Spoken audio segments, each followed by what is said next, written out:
Chers amis téléspectateurs, mesdames, messieurs, chers amis internautes, nous ferons donc cette émission avec les deux experts qui ont bien accepté notre invitation et nous vous en disons infiniment merci pour de faire partie également des téléspectateurs, des amis internautes de cette émission sur AfroWeb TV. Nous abordons donc la première partie de cette émission avec l'insécurité, les attaques djihadistes qui se multiplient en Afrique. L'Afrique de l'Ouest a subi un total de plus de 700 attaques au jour d'aujourd'hui, terroristes, ayant entraîné plus de 2000 morts civiles et militaires depuis l'année 2020, a affirmé la CEDEAO. Également, le Mali, le Burkina Faso, le Niger sont aux prises des insurrections djihadistes et des États côtiers voisins comme le Bénin, le Togo, le Ghana et la Côte d'Ivoire s'inquiètent depuis plusieurs années de débordements sur leur territoire. Ainsi, 4 civils, 2 gendarmes et un policier tués au Mali. Au Burkina Faso, ce sont des volontaires pour la défense de la patrie, des supplétifs de l'armée burkinabé et 4 civils qui ont été tués et dans 2 attaques perpétrées par les hommes armés non identifiés au Togo.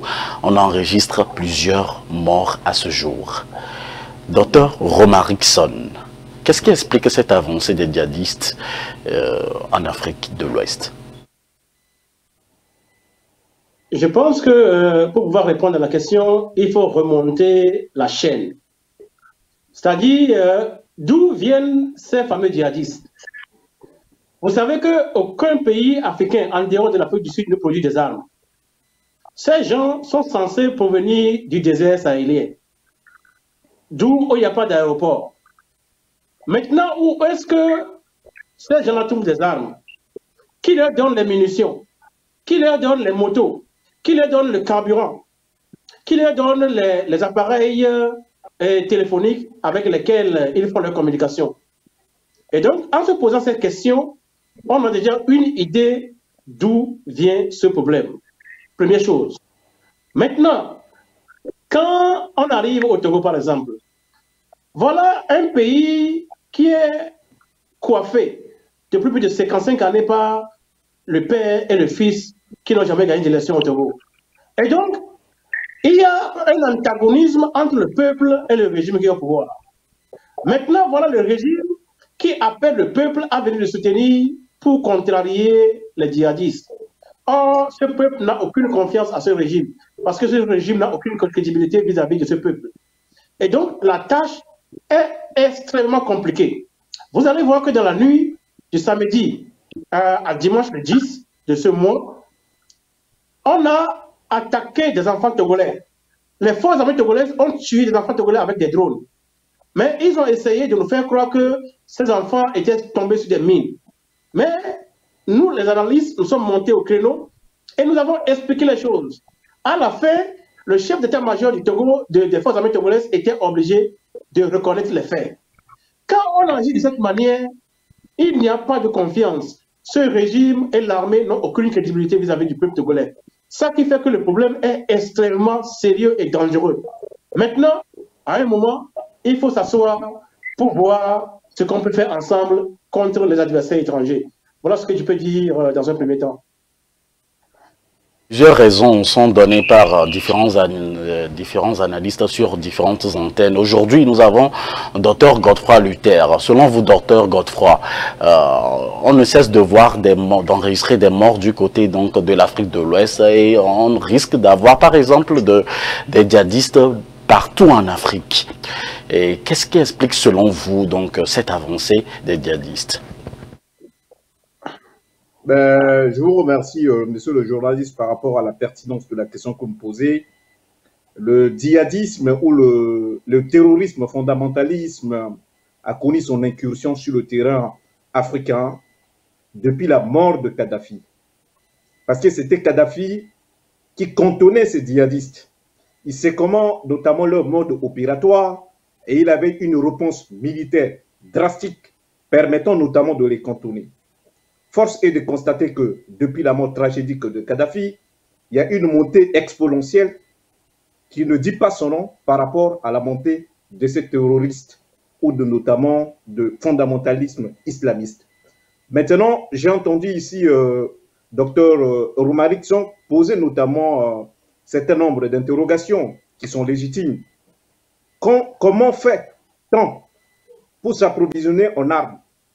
Comment fait-on pour avoir des moyens de communication permettant de localiser la position notamment des forces de défense et de sécurité de chaque État, avoir notamment des moyens assez puissants sur les théâtres des hostilités? On se pose toute une série d'interrogations, il n'y a pas de réponse.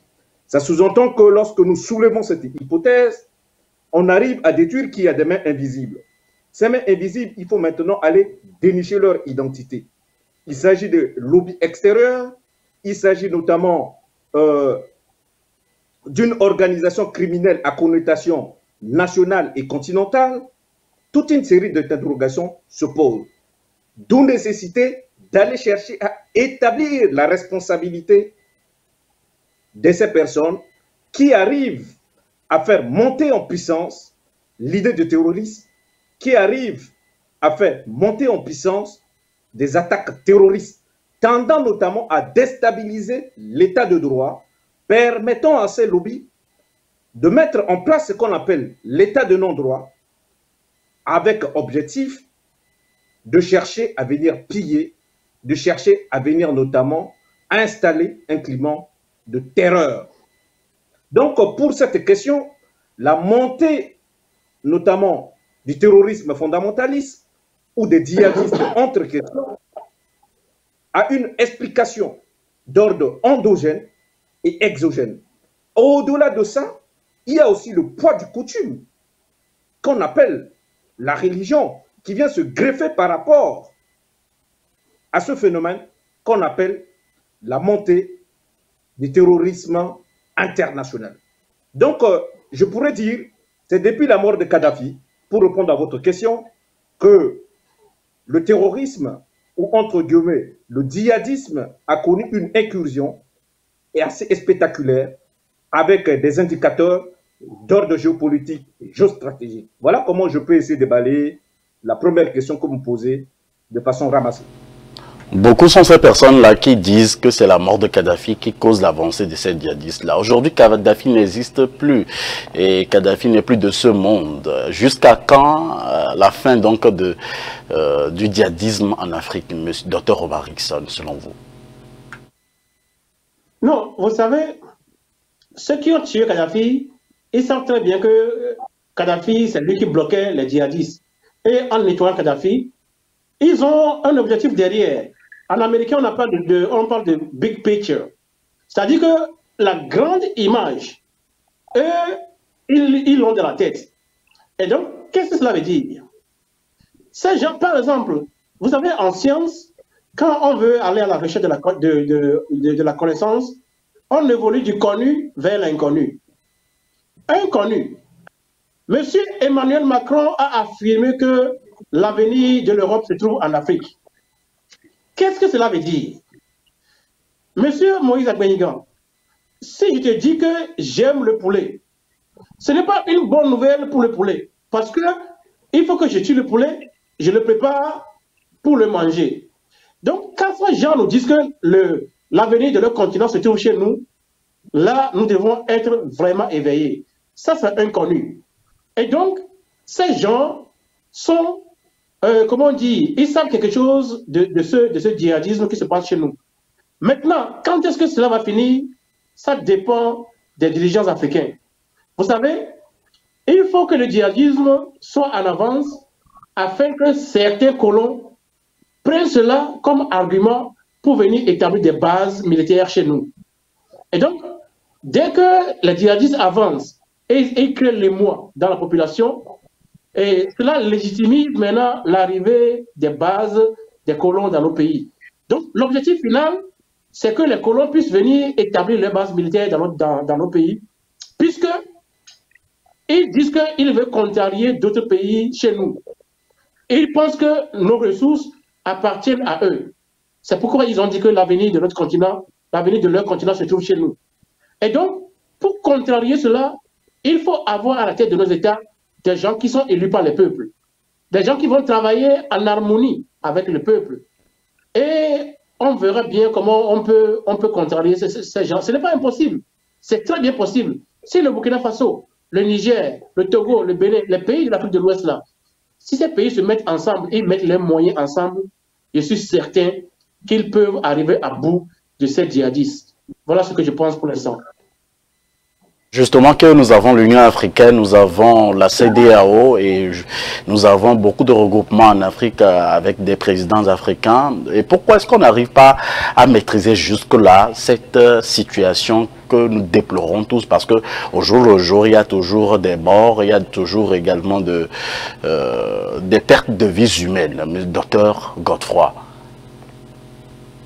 J'avais poser une question qui appelle au sens de la décortication, au sens notamment pourquoi aujourd'hui l'Union africaine existe. Je pense que l'Union africaine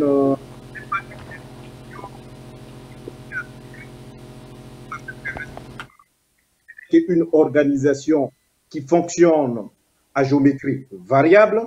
Lorsque la tête des clients intéresse notamment l'Union africaine, là je fais allusion à certains chefs d'État qui agissent de façon autoritaire, l'Union africaine n'apporte pas de réponse qu'on appelle de réponse politique, ni de réponse tendant à faisant respecter les droits de l'homme dans des pays qui sont parfois dévastés ou secoués par des crises militaires ou politiques. J'en passe. Maintenant, par rapport au problème, il faut aller à la racine. La racine, c'est que nous sommes aujourd'hui dévastés par une insécurité. Cette insécurité n'est pas seulement du point de vue sur le théâtre des hostilités, cette insécurité alimentaire. Cette insécurité notamment explique le niveau de la pauvreté. Cette insécurité même est psychologique. Cette insécurité également sociale. Cette insécurité également juridique et non même judiciaire. Parce que nous mettons des textes en place que nous n'arrivons pas à mettre en application. Ce qui crée une forme de dérégulation, ce qui crée une forme d'instabilité institutionnelle tendant à créer des zones de non-droit. Aujourd'hui, nous avons des institutions qui faut apporter des réponses par rapport au terrorisme, au fondamentalisme. Le problème est examiné par les experts que nous sommes, mais la réponse, qui va apporter la réponse? Je pense qu'il n'appartient pas à l'Occident. Nous avons eu à acquérir nos indépendances, ça fait plus de 60 ans. Nous continuons toujours à jeter la pierre à l'Occident. Nous cherchons toujours à se faire infantiliser. On va s'infantiliser jusqu'à quand? Nous avons des États, nous avons des chefs d'État, nous avons des frontières, nous avons des institutions qui fonctionnent. Qu'est-ce qui constitue le blocage? Qu'est-ce qui constitue le blocage du fonctionnement de nos institutions au niveau africain? C'est une question liée à la compétence. C'est une question liée notamment au sens de la responsabilité étatique institutionnelle. C'est des questions légitimes qu'il faut mettre sur la table. Et j'en pense que quand on parle d'un phénomène qui est en train de faire ravage au niveau de l'Afrique, quelle est la réponse militaire qu'on apporte? Il n'y a pas une force de capacité de frappe par rapport à la montée. Une force, j'entends par là une force africaine. Et pourtant, nous avons une institution qu'on appelle l'Union africaine. Qu'est-ce que l'Union africaine a proposé pour lutter drastiquement par rapport à ce fléau? Il n'y a pas de réponse. Et dès lors qu'il n'y a pas de réponse, nous laissons le terrain neutre. Nous laissons le terrain notamment à la chasse de ceux qui estiment qu'aujourd'hui, l'Afrique fait partie notamment des chasses gardées. Donc, pour résumer, je dirais que c'est une question d'immaturité, c'est une question d'irresponsabilité politique qui fait de la sorte qu'aujourd'hui, il y a une montée spectaculaire sur le terrain africain et une insécurité qui ne dit pas son nom parce que nous avons affaire à des institutions qui fonctionnent de façon parfois biaisée. Et la mise en cause de nos chefs d'État ne peut pas notamment faire l'économie de notre analyse. Nous avons des chefs d'État qui arrivent parfois à aller quémander la légitimité à l'extérieur. Ils ne sont pas élus ni par les pays occidentaux, Ils sont élus par des peuples qu'on appelle le peuple souverain. Mais en contrepartie, ce sont ces chefs d'État-là qui persécutent, ce sont ces chefs d'État-là qui organisent, c'est-à-dire l'assassinat de masse. Ils sont complices de la situation que nous traversons. Monsieur le docteur Godefroy, n'est-ce pas facile de pointer de doigt chaque fois les chefs d'État qu'ils ont fait, à qui revient en fait ces responsabilités, mis à part qu'on reconnaît leurs efforts qu'ils font, et puis il y a aussi les colonisateurs. Doit-on négocier, vu que vous nous dites que il y a la France, il y a les colonisateurs derrière ces attaques djihadistes, doit-on aujourd'hui négocier avec les colonisateurs pour que ça s'arrête? Vous savez, parler de la France, c'est-à-dire qu'on essaye de faire un procès à caractère intentionnel. Nous sommes un État. Lorsqu'on parle des États, c'est de mettre l'offensive diplomatique en marche. Est-ce que nos chefs d'État ont pu poser clairement des questions liées à la sécurité de l'Afrique? Est-ce qu'il appartient à la France aujourd'hui d'offrir son service après 60 ans, d'aller garantir notre sécurité sur notre continent? La France ne jouera pas le rôle de gendarme. Alors, quelle est la responsabilité qui nous vient? Que devons-nous faire? À nous, les Africains notamment, de devenir nos propres gendarmes. Nous voulons la souveraineté, nous voulons l'autonomie, mais nous ne voulons pas aller vers la maturité politique. La maturité politique ne se négocie pas. Il faut être dans le feu de l'action. Et il faut être dans les rapports de force. Nous devons des indicateurs pour nous permettre d'aller vers la respectabilité de notre continent. Et nous n'avons pas conçu ces indicateurs aujourd'hui. C'est tout à fait légitime que nous, on arrive aujourd'hui à faire le procès de nos chefs d'État. Comment vous pouvez demander à un État de venir financer le processus électoral? J'entends pas. Lorsque la main qui paye, c'est la main qui commande. Et dès lors que la main qui paye et qui commande, c'est-à-dire c'est tout à fait légitime que lorsque vous fonctionnez, ces États-là viennent donner leur point de vue parce qu'ils ont injecté de l'argent. Et pourtant, vous pouvez créer des richesses. Et pourtant, vous pouvez donner l'opportunité à vos semblables de mettre des mécanismes pour développer notre continent. Mais vous ne le faites pas à dessein parce que vous ne voulez pas aller vers la responsabilité politique. Dès lors que vous ne voulez pas aller vers la responsabilité politique, ça veut dire que cette fuite de responsabilité nous rattrape quelque part. Alors, Dr Omar Rickson, il y a de cela quelques heures aussi où on a noté beaucoup plus de morts dans le nord du Togo qui a de nouveau été la cible d'une violente attaque dans la nuit de jeudi à vendredi, a annoncé le gouvernement, disant redouter de possibles victimes. Il s'agit également de la 4e attaque perpétrée depuis novembre 2021 dans cette partie du Togo en proie des incursions des groupes djihadistes et présents de l'autre côté de la frontière également du Burkina Faso. Aujourd'hui, dans votre pays, le Togo, il y a encore l'avancée de ces djihadistes, Dr Omar Rickson. Que dites-vous de ça? Oui, avant de venir à la question, j'aimerais répondre un peu à la question que vous voulez de poser à Dr Godefroy. Et vous avez demandé à savoir, est-ce qu'il ne serait pas bon de négocier avec les colons afin que le djihadisme cesse? Monsieur le journaliste, j'aimerais vous dire ceci. Si le lion devait avoir pitié de la gazelle, c'est le lion qui va mourir de faim. Ces gens n'ont rien dans leur sous-sol. L'uranium dont ils ont besoin pour faire l'électricité, c'est au Niger. Pour faire les portables, pour faire les ordinateurs, tous les matériaux dont ils ont besoin se trouvent chez nous en Afrique. Voilà la raison principale pour laquelle, si on négocie avec eux, les négociations n'aboutiront à rien. Ils savent venir prendre les choses par la force. Vous savez, les États-Unis étaient colonisés par l'Angleterre. Et quand les États-Unis voulaient avoir leur indépendance, ça n'a pas été facile. Il y avait une guerre entre l'Angleterre et les États-Unis. Les Anglais avaient même bombardé la Maison-Blanche. Peu de gens le savent. Et donc, j'aimerais vous dire ceci. Il appartient à l'opprimé de réclamer sa liberté, disait le docteur Martin Luther King. C'est à nous d'arracher notre liberté des mains de ces usurpateurs. Parce que nous ne les avons pas appelés chez nous. La culture humaine sur la terre est venue pour la première fois en Afrique, en Égypte, et c'était une culture négro-africaine. c'est à partir de cette culture que les gens sont venus prendre des brins et venus créer des cultures chez eux.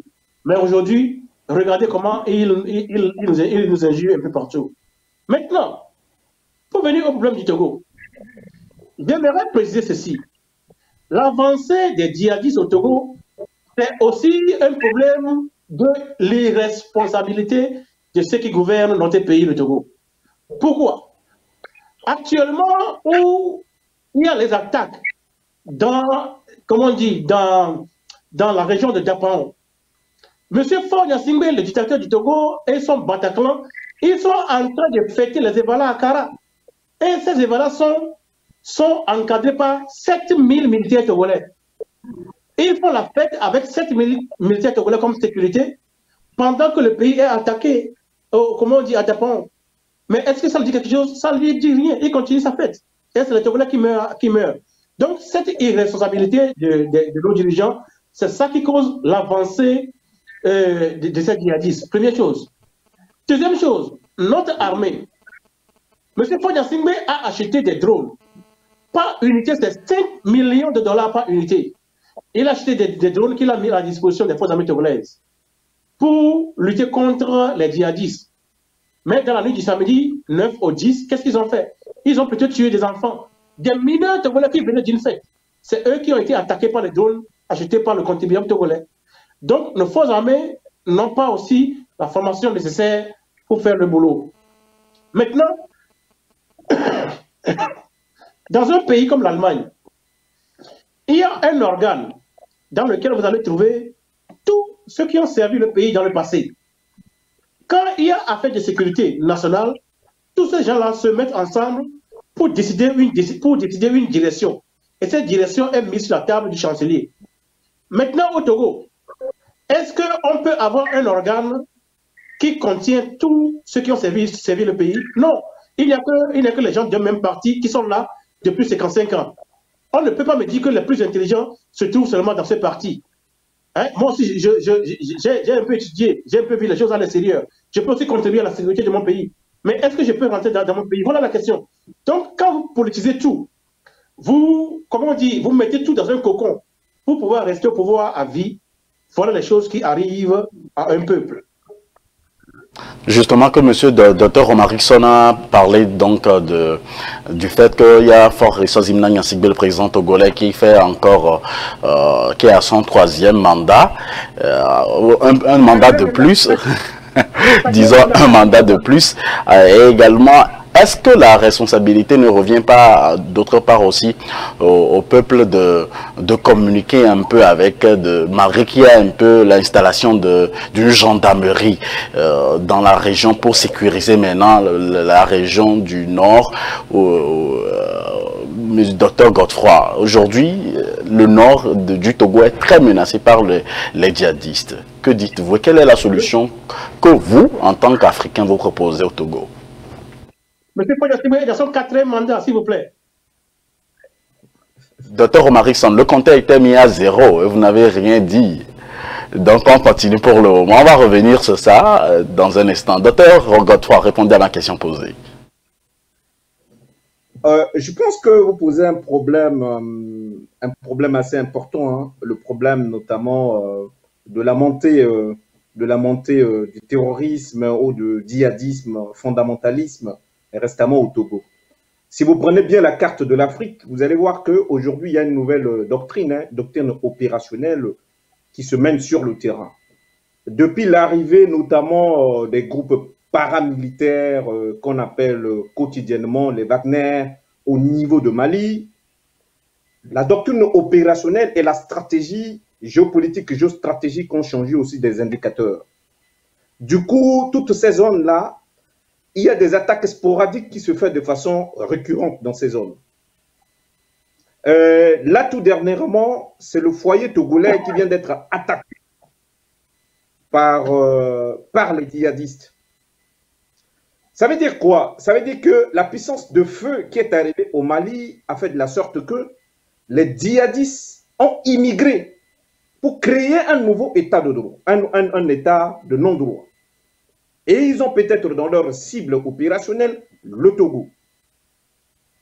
D'où l'incursion terroriste. Parce que si vous voyez bien, vous prenez la carte de l'Afrique, le Togo est un pays qui a été toujours pacifié, avec une dynastie, hein, entre guillemets, une dynastie familiale. Là, vous avez fait allusion notamment aux 4 mandats du président togolais Yassimbe, n'est pas là la question. Maintenant, en termes sécuritaires, je pense que ce pays n'a été jamais déstabilisé. Mais il y a des convoitises. Il y a des convoitises, des lobbies extérieurs.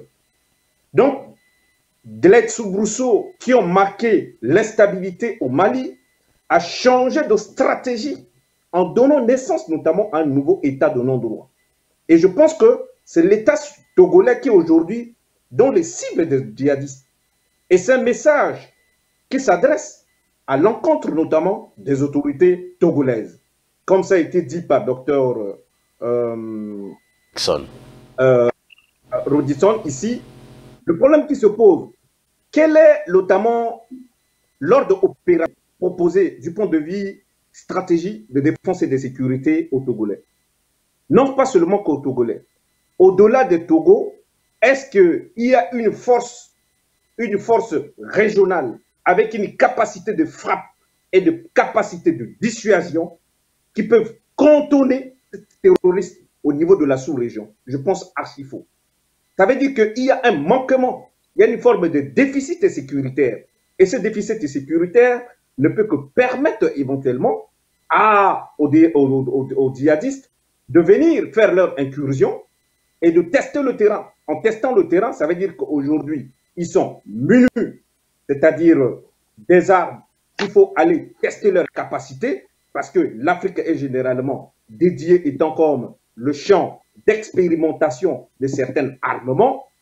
Est-ce que c'est le Togo qui est aujourd'hui visé en faisant la phase expérimentale de certains armements? La question se pose et n'a pas des éléments de réponse. Donc, il appartient éventuellement aux autorités togolaises de travailler en synergie avec les autorités de la sous-région pour essayer de trouver une réponse immédiate par rapport à cette première frappe au niveau de l'État togolais. Mais ça, étant donné que la question sécuritaire n'est pas qu'une question institutionnalisée, il faut essayer notamment de mettre dans le giron du processus du contournement de la doctrine opérationnelle en termes sécuritaires, le citoyen de façon générale. Et la question qui se pose, l'on se pose question. Oui, docteur Godefroy, on vous écoute. Il y a le téléphone, soit l'appareil de Dr Godefroy qui vient de se tourner, un imprévu qui survient au cours de l'émission, mais on continue. Dr Godefroy va revenir dans quelques instants. Pour l'heure, Dr Romarison, à l'instant vous parlez également d'un mandat de plus avec le président Faure Zimna Nyasimbe. Est-ce que le mandat de plus sera aussi une cause pour que les djihadistes avancent au Togo comme on le voit aujourd'hui? Et aussi, donc, on constate que les opposants togolais restent muets face à cette situation. On ne les voit pas sur les antennes, on ne les voit pas agir, ou carrément aider aussi le gouvernement en place. Docteur Romarison, bien avant de retourner à Docteur Godefroy.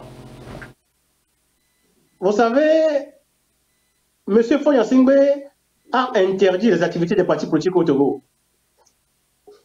Depuis un certain temps, la DMK a essayé d'organiser ne serait-ce qu'un meeting.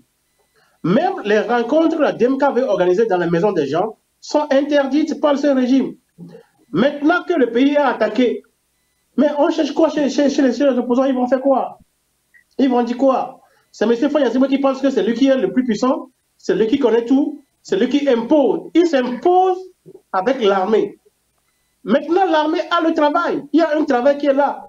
Le rôle de l'armée, c'est la défense des citoyens et du territoire national. Et donc, à la tête de ce pays se trouve un monsieur qui s'appelle M. Faure Gnassingbé. Vous savez, quand une équipe de football ne gagne plus, c'est l'entraîneur qui est licencié. Mais est-ce que c'est l'entraîneur qui joue le ballon? Non. C'est les joueurs qui jouent. Mais c'est l'entraîneur qui a la responsabilité de faire gagner les joueurs.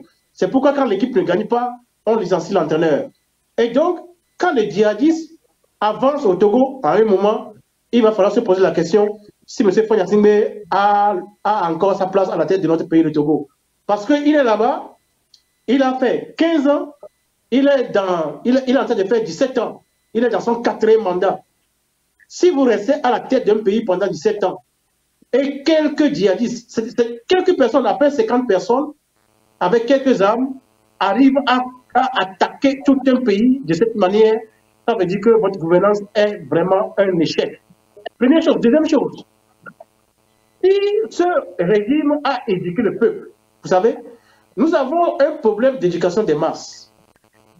J'avais un ami à Lomé, et moi je suis chrétien, lui il est d'une autre religion. Je ne vais pas nommer, mais vous allez comprendre vous-même. Et lui, souvent, il se moque de nous les chrétiens, moi aussi je me moque de lui en blague. Un jour, je lui ai demandé, mais il faut qu'il s'expose. Et quand il aura au ciel, il aura cette jeune fille. Il s'est moqué de moi. Il a dit qu'il faut que le chef de la religion, de sa religion lui-même aille faire ça, mais lui ne le fera pas. Mais qu'est-ce qu'il lui a fait et comment il répond comme ça? Parce que c'est quelqu'un qui a été à l'école et donc il réfléchit par lui-même. Mais quand vous échouez, quand vous n'éduquez pas le peuple, et puis il y a des gens qui viennent de l'extérieur qui leur donnent, disons, 100 000 francs, 200 000 francs. Et ils leur disent que oui, allez attaquer les gens. De toute façon, si vous mourrez, vous allez au ciel, vous aurez, comment on dit, cette jeune fille, des machins. Vous pensez quoi? Ils vont prendre cela et ils vont avancer. Et pour eux, ils sont en train de faire une bonne mission. Et donc, il faut éduquer le peuple. Mais au Togo, l'éducation, ça a échoué. Il n'y en a pas. Qu'est-ce que nous appelons jusqu'à ce jour? Je vous donne un exemple seulement. La formule qu'on utilise pour fabriquer le savon, cette formule nous est enseignée, au moins en cas de troisième. Nos professeurs de physique nous enseignent cette formule-là, mais eux-mêmes ne savent pas qu'ils peuvent utiliser cette formule pour créer le savon. Donc, nos mamans qui n'ont jamais été à l'école, c'est elles qui fabriquent le savon à partir de l'huile, de l'alcool. Maintenant, le professeur de physique qui nous enseigne la formule, c'est lui qui va chez nos mamans qui ne sont jamais allées à l'école pour acheter le savon. Et vous pensez qu'avec une telle éducation, on peut avancer? Docteur Omarikson, on va revenir sur la manière dont l'éducation doit être faite parce qu'on reconnaît que vous avez fait une partie de votre éducation, de votre système scolaire du côté du Togo. On va revenir si cela aussi a des incidences sur la communication qui doit se faire du côté donc du peuple également pour qu'on puisse en communion du côté du Togo contrecarrer les djihadistes et on en arrivera à là. Mais pour l'heure, je vous propose également un téléspectateur qui nous suit de près et qui est en ligne, qui attend depuis. Téléspectateur, bonjour, bonsoir. Oui, bonjour et bonsoir, monsieur Moïse. Bonjour à vos invités, vos éminents invités. Et bonjour à tous les téléspectateurs. Oui, allez-y pour votre intervention. Alors, merci pour vraiment la thématique importante du jour. Malheureusement, le temps ne nous permet pas de nous y consacrer pleinement. Je voudrais déjà remercier justement les analyses qui ont été faites par les gens et les autres. Je voudrais cependant faire un apport par rapport donc à cette thématique importante.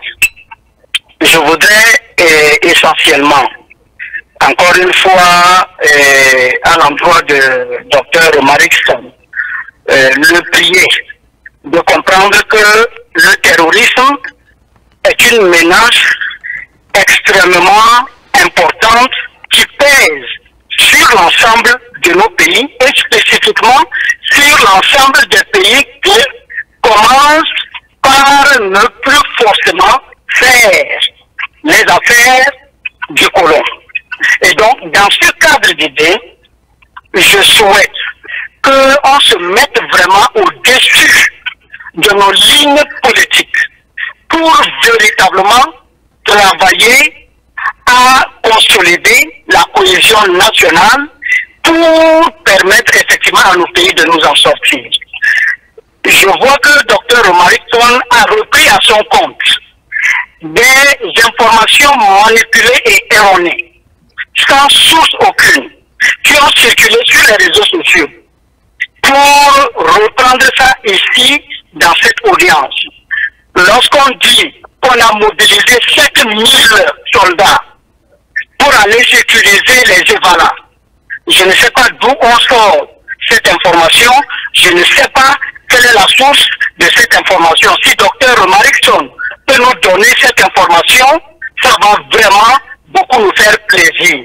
Mais je crois que ce n'est pour ceux-là qui connaissent notre pays, savent que 7000 soldats d'Ankara, je ne vois pas la place qui va rester pour qu'il y ait de l'espace quelque part, pour que des gens puissent effectivement sortir pour faire chose. Je prends en comparaison les masses de l'opposition généralement à Lomé.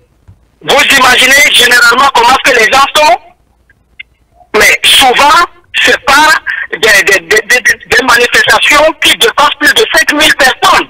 Mais vous voyez déjà la masse. Et parler de 7000 personnes qu'on a mobilisées comme militaires pour sécuriser, je crois que ça risque de créer des problèmes sérieux dans notre pays. Parce qu'on essaye de faire croire que le gouvernement congolais ne prend pas en importance la situation sécuritaire dans notre pays. Moi, je suis conscient, je suis témoin de ce qui a été fait dans le cadre de la lutte contre le terrorisme dans notre pays depuis que le terrorisme a infiltré les rangs du Burkina Faso. Oui, alors, je ne vous coupe pas, mais Dr Omarisson vous donnera la source dans quelques instants. Maintenant, quelle est la solution que vous proposez pour que... La solution, au lieu de dire des choses qui vont diviser le peuple et ses dirigeants, la nécessité ici, c'est plutôt travailler à ressouder les peuples autour des dirigeants. C'est la seule possibilité pour nous de nous associer.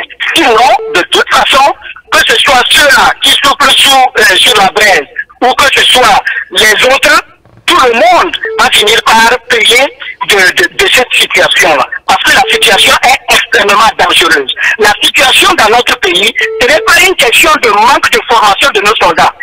Si les enfants qui ont été tués par erreur, ça a été une erreur. Ce n'est pas qu'ils n'ont pas eu la formation. Si la formation n'était pas là, ils n'allaient même pas atteindre leur cible. Mais, vous savez, il y a là, et dans ces guerres-là, il y a toujours des victimes malheureusement innocentes. Ce n'est pas une question de formation. Je ne suis pas d'accord qu'on vienne dire que l'armée togolaise n'a pas de formation. Un gouvernement ne peut pas acheter un matériel et se permettre de donner à des gens qui ne sont pas formés pour aller utiliser sur des gens comme ça. Ce n'est pas possible. Oh, merci. Donc, je vous prie tous, sincèrement, de travailler à apporter les solutions qu'il faut. Le chef de l'État s'est personnellement rendu sur les lieux immédiatement après ce qui s'est passé. On a vu le commissaire qui se rendait avec ses hommes en entendant le renfort qui a sauté sur des mines. Mais écoutez, même dans les grands pays occidentaux, ce que vous ne pouvez jamais, c'est prévoir forcément quel jour, à quel moment, l'autre va intervenir. C'est extrêmement difficile. Oui. Donc, ces gens-là sont venus, ils ont attaqué plusieurs fois, et il n'y a pas eu de succès, ils sont allés s'attaquer à des populations qui viennent sans défense. Et je pense qu'il va falloir apporter des solutions dans ce sens-là. Merci pour beaucoup. Le moment, je m'arrête là pour ne pas être trop longtemps. Merci aux téléspectateurs qui a interpellé également monsieur Dr Omarisson. Et je crois que Dr Godefroy aussi a été interpellé à travers cette intervention. Malheureusement il y a beaucoup qui nous suivent en ce moment de par le monde et nous allons permettre à ce que vous répondez vous aussi avec certitude les questions posées par des téléspectateurs. Dr Omarisson en premier, rapidement, en 1 minute, que direz-vous par rapport à cette intervention et juste après Dr Godefroy?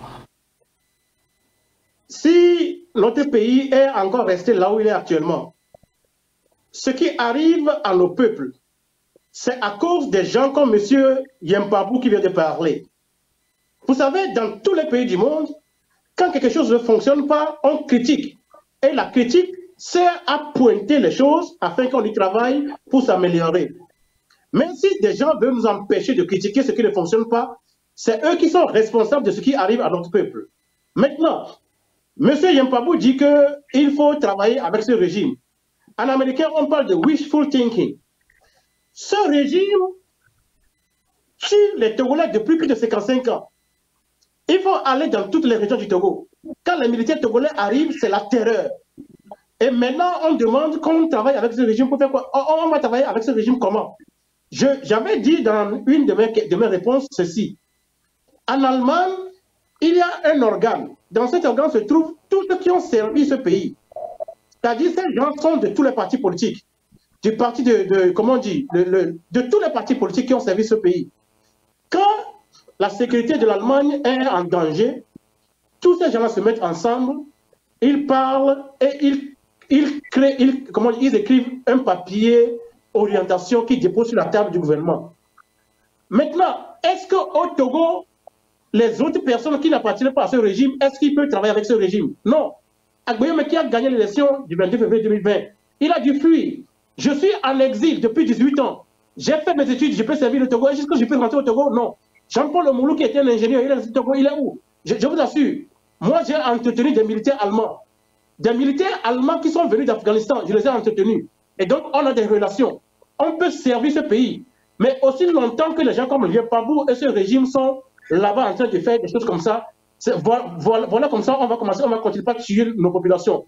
Mais Dieu va nous aider, un jour, on va défendre nos populations, les gens vont vivre en sécurité. Voilà pourquoi nous autres, nous luttons. Moi, je ne lutte pour personne, je lutte pour mon peuple. Voilà. L'essentiel pour nous, que la paix revienne au Togo comme cela se doit et que nos citoyens ne perdent pas leur vie. Nous avons encore un téléspectateur en ligne. On va le passer très rapidement. 2 minutes aux téléspectateurs qui nous écoutent. Alors, téléspectateur, bonjour ou bonsoir. Bonjour Moïse, bonsoir Moïse et bonsoir aux deux panélistes du jour. Allez-y pour votre intervention. Oui, ma contribution est là-dessus aux attaques terroristes qui viennent s'extensifier dans le particulièrement. Il faut retenir bien l'Occident et l'Afrique, l'Afrique, parce que il risque de mettre en péril l'ensemble essentielle.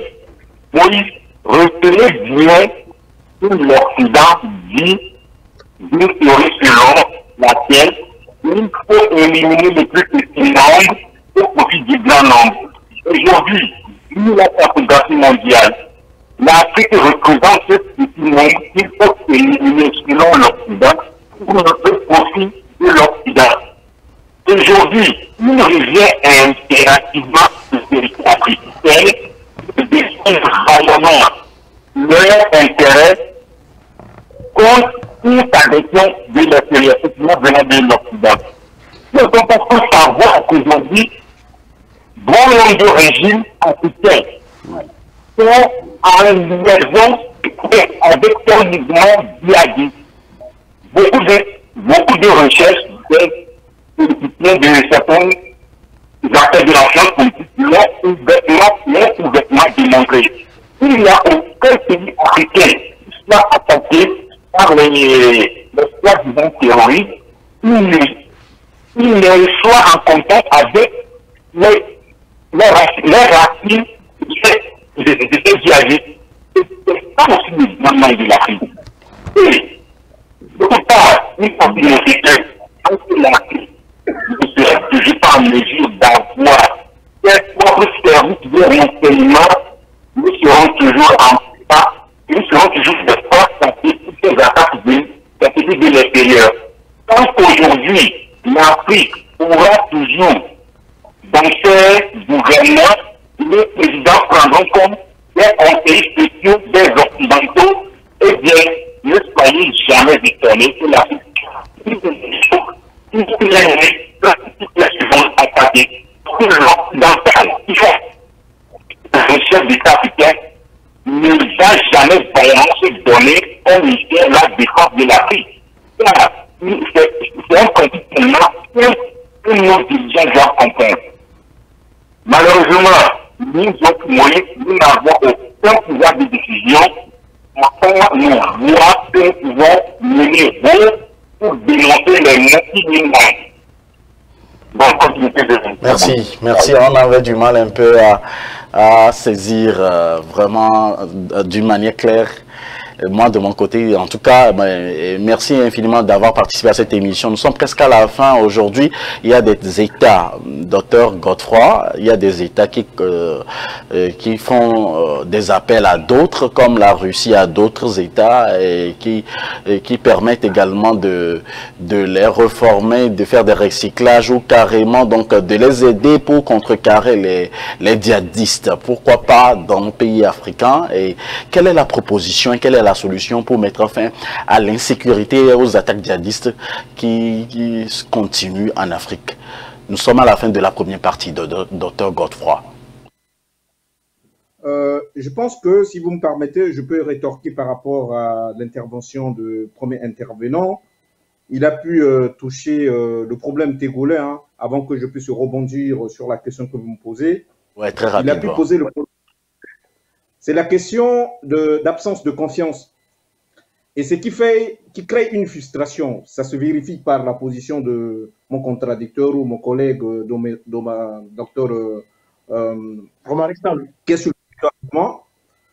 Ça veut dire qu'aujourd'hui, si le Togo veut sortir de tous ces fracas, il faut faire appel à toutes les compétences et à toutes les sensibilités. Toutes les sensibilités et toutes les couches sociales. De bâtir une nation forte. Là où je ne partage pas le point de Dr Roumar Disson, c'est qu'il veut à tout prix qu'on puisse injecter un système. Ce n'est pas en injectant Jean et qu'en ramenant Paul qu'on peut trouver la solution immédiate. La solution aujourd'hui, c'est l'État qui est aujourd'hui attaqué. Et les personnes qu'on tue, c'est les peuples africains et les peuples frères. Et les institutions régaliennes de l'or, c'est le système Yassimbi Yadema. Même son caractère dictatorial, il faut créer une synergie derrière cette institution, de se lever et de lutter drastiquement contre ce phénomène qu'on appelle le terrorisme fondamentalisme. Une fois que vous allez essayer de bouter dehors l'ennemi du peuple, en ce moment, vous pouvez procéder au règlement du compte politique. Donc voilà comment je peux essayer de répondre et aborder comment le premier téléspectateur, le premier intervenant a pu apporter sa contribution. Maintenant, le deuxième a pu parler de l'absence de prise de décision. Non. Le peuple aujourd'hui togolais a pu démontrer à un moment de l'histoire que c'était un peuple mature. Mais sauf qu'il y a la trahison qui est venue notamment se greffer par rapport au système de révolution qui a été organisé au Togo.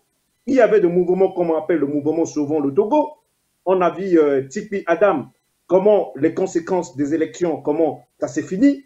Ça veut dire qu'il y a des gens qui veulent bien que le paradigme institutionnel change au Togo.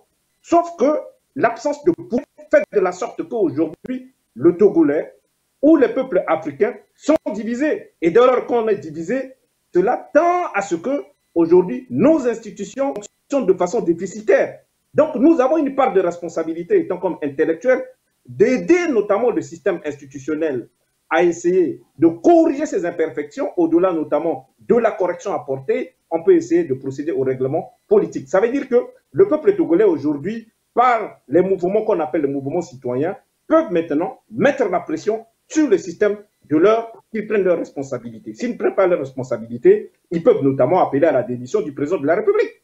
C'est des mouvements pacifiques, parce que le président de la République n'est pas fait pour qu'il dort notamment dans son palais. Il est fait pour apporter des réponses, et des réponses qu'on appelle des réponses institutionnelles. Donc, pour revenir sur la question que vous me posez, pour sortir de ce cycle notamment infernal d'instabilité qui caractérise nos institutions en Afrique, et la question de terrorisme, il faut d'abord, dans un premier temps, aller vers la conscientisation. Cette conscientisation va se faire par un mécanisme qu'on appelle le mécanisme éducationnel. Il y a le poids aussi également, c'est-à-dire de la religion, qui a un impact sur nos valeurs anthropologiques et sociologiques.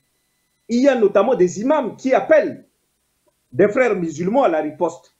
Quel type de riposte? Comment on peut se lever tuer son propre frère? Et qu'on dit qu'au nom de Allah, on peut hériter le royaume de Dieu. Donc ce postulat, c'est un postulat vérifiable. Par rapport à quoi? Est-ce qu'on veut parler d'une supériorité religieuse quelque part ou d'une religion quelque part? Il faut que nous arrivions à évacuer notamment ce paradigme par notre manière de vivre dans la société. Donc, il y a une part de responsabilité des imams par rapport à ce que nous vivons, parce qu'on leur prêche, c'est-à-dire la fausse doctrine, notamment dans les mosquées, qui se radicalisent. Donc, les radicaux ont une part de responsabilité dans ce qui se passe. Ce qui est à lieu de faire, c'est de quoi? C'est au pouvoir public de venir contrôler la moralité, notamment de ces imams. Cela fait partie de la mission qu'on appelle la mission régalienne, qui est assise au ministère de l'Intérieur. Comment on peut connaître ne pas un imam qui presse, c'est-à-dire des paroles qu'on appelle des paroles de la haine? Docteur Godefroy, 30 secondes. Encore 30 secondes pour terminer. Sur le plan institutionnel, voilà comment nous pouvons faire. Maintenant, sur le plan participatif, il faut qu'on arrive à comprendre que la question sécuritaire ne se règle pas au niveau de la puissance des feux. Ça se règle par les renseignements. Ça se règle notamment par l'implication du citoyen. Dès lors que le citoyen se sentira en sécurité, c'est qu'il va manifester la liberté d'aller et de venir. Dès lors, pour participer à ça, qu'est-ce qu'il y a lieu de faire? Il faut aller vers la professionnalisation des services de renseignement, permettant d'avoir des renseignements fiables. Et les renseignements fiables vont contribuer à ce que nos forces de défense et de sécurité puissent procéder à une géolocalisation et puis pour neutraliser à la fin les postes de résistance qui viennent déstabiliser le continent. Voilà comment nous pouvons... Merci, Dr Godefroy. De façon ramassée par rapport à la... Nous sommes à la fin de cette première partie de votre émission Avis de la diaspora avec Dr Romarickson et Dr Godefroy. Dr Romarickson, pour mettre fin à cette première partie, que direz-vous? Oui, quand mon ami Godefroy parle de se mettre ensemble pour bouter d'abord les terroristes avant de régler des problèmes politiques, je dois le faire remarquer qu'il y a une différence entre la théorie et la pratique. Au Togo, actuellement, si tu ne fais pas partie de ce régime, tu ne peux pas approcher le Togo. Je te dis que j'ai entretenu des militaires allemands qui sont venus de l'Afghanistan. Donc, on a des relations. Mais j'ai la volonté de travailler avec qui que ce soit pour bouter les djihadistes du Togo. Mais est-ce que je peux approcher le Togo? Donc, aussi longtemps que je ne peux pas approcher mon propre pays, comment est-ce que je peux travailler avec ce régime pour bouter les djihadistes du pays? Mais Dr Romarickson, il y a également des intellectuels qui travaillent au jour le jour, qui rentrent au Togo comme cela se doit et repartent. Si par exemple vous, en tant qu'intellectuel, vous n'avez aucun problème avec le gouvernement, ou soit vous n'avez pas fait des fautes, ou soit fauté quelque part, vous pouvez rentrer comme et repartir comme, ou carrément travailler avec le parti en place. Puisqu'ils sont ouverts à vous, ils vous proposent chaque temps des négociations que peut-être l'opposition refuse. Cette affirmation est une affirmation nécrophile. Parce que les gens disent ça, Jean-Paul Omolo est allé à Lomé, il est en prison en train de mourir. Et donc, il faut connaître le régime que nous avons en face. Moi, je ne rentrerai jamais dans ce jeu. Maintenant, je vais invoquer encore la responsabilité de l'État. Vous savez, en Allemagne, l'État contrôle ce qui est enseigné aussi bien dans l'église que dans les mosquées. Il y a une institution qui se charge de ça. Tu ne peux pas ouvrir une église ici, en Allemagne, qui s'appelle église, si tu n'as pas fait une formation pastorale, et comment on dit, assermenté par un certificat de pasteur. Tu ne peux pas. De la même manière, tu ne peux pas ouvrir une mosquée ici, en tant que mosquée, sans avoir passé par, comment on dit, ce canal. Donc, les choses sont contrôlées. Ce qui fait que on sent déjà l'islamisme, on sent déjà la radicalisation dès la base. Et quand on sent ça, la police secrète intervient pour finir cela. On peut faire ça aussi au Togo. Maintenant, pour régler ce problème, il faut une alliance entre les pays qui sont concernés. Il y a le Niger, le Mali, le Togo, le Bénin, la Côte d'Ivoire, tout ça là. Les gens doivent se mettre ensemble. Il doit y avoir d'un côté les militaires, il doit y avoir de l'autre côté les intellectuels. Maintenant, ils doivent, comment on dit, se demander qu'est-ce que nous pouvons faire pour régler ce problème. Les intellectuels vont proposer des solutions, les militaires vont proposer des solutions. Maintenant, on met le tout ensemble, on le met comme on dit, en pratique, et vous allez voir que ce problème serait en train d'être réglé. Deuxième chose, on peut aussi avoir des alliances avec des pays qui ne sont pas des néocolonialistes. Il y a des pays dans ce monde qui ne sont pas des néocolonialistes, qui ont des moyens militaires puissants. On peut aussi avoir des alliances avec ces pays-là pour pouvoir aider nos armées à avoir les moyens dont ils ont besoin pour combattre le djihadisme. Voilà les deux solutions que j'aimerais proposer. Merci, Dr Omar Rickson, d'avoir répondu à nos interrogations pour cette première partie. Dr Godefroy Gondje Janayanga, merci à vous tous qui êtes en ligne en ce moment sur notre chaîne YouTube et vous qui nous suivez également chez vous. Et merci de partager, si vous nous suivez également sur vos téléphones, merci de partager cette émission avec les uns les autres et de faire des commentaires puisque vos commentaires nous intéressent également. Nous allons faire une pause qui nous amènera en Côte d'Ivoire et cette pause durera juste 40 secondes. On revient juste derrière. Soyez toujours scotchés. Chaque semaine, la rédaction d'Afro Web TV vous propose un condensé de l'actualité des 7 derniers jours.